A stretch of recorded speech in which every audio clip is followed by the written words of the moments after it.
I'm 19 years old, and I think if I don't run Russia as fast as I can, I'm just afraid for my life.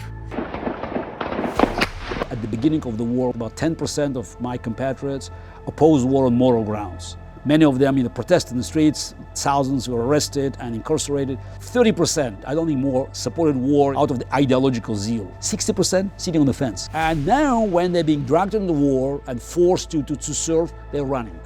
Thousands of men leaving to avoid being sent to fight in Ukraine. Я не хочу умирать за режим. Не собираюсь убивать своих братьев в Украине или сидеть в тюрьме. A line of cars stretching back 20 kilometers. Fleeing the draft at home by flooding the border into Georgia. Towering above Tbilisi stands a 65-foot symbol of Georgian hospitality.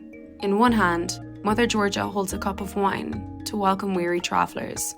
In the other, a sword to ward off would-be invaders. In the first 6 months of the Russian invasion of Ukraine, more than 30,000 Russians fled south to Georgia. I'd been thinking about this before, but when the war happened, I thought, okay, this is it. It was just impossible to stay any longer. But I'm really happy that Georgia allowed us to stay here. People are mostly supportive, and I don't expect them to be, so it's a bliss. In the weeks following the Kremlin's order to mobilize 300,000 military reservists to fight in Ukraine, Georgia's Interior Ministry reported upward of 10,000 Russians crossing the border each day. Россия сейчас такое положение, то что для молодых там оставаться небезопасно, как минимум. But some in Georgia question their motivations.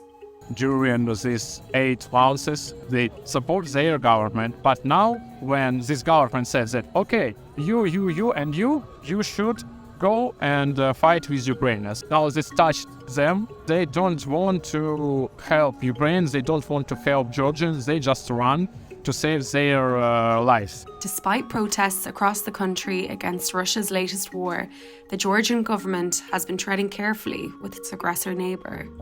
The Kremlin's special operation in Ukraine is a painful reminder of Georgia's own recent history.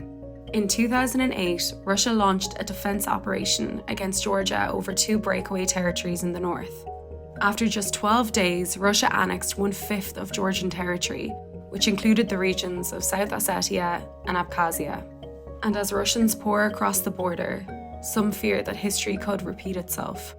Georgian side has no precise information who those individuals are and what their real intention is while arriving in Georgia. Russia-Georgian border should be closed for Russian citizens. Russian citizens should be deprived of the possibility to register bank accounts in Georgia and to obtain temporary or permanent residence permits. But for many of the Russians who are already here, there is no going back.